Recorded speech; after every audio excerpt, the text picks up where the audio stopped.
Hello, কেমন আছো সবাই?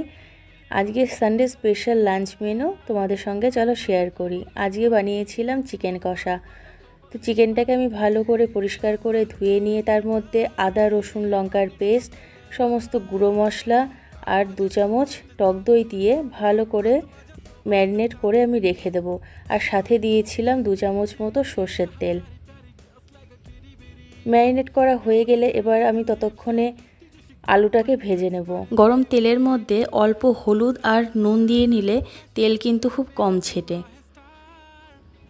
এবার আলুগুলোকে ভেজে নিয়ে আমি ওই তেলেই কুচানো পেঁয়াজ দিয়ে দিয়েছি। পেঁয়াজ ভালো মতো ভেজে নিয়ে ম্যারিনেট করে রাখা চিকেনটাকে আমি দিয়ে দেব।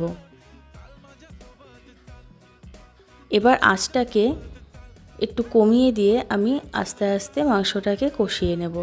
আজকে কিন্তু আমি মাংসটা কষাই রেখেছি। মাংসে গোটা রসুন তোমরা কে কে পছন্দ করো?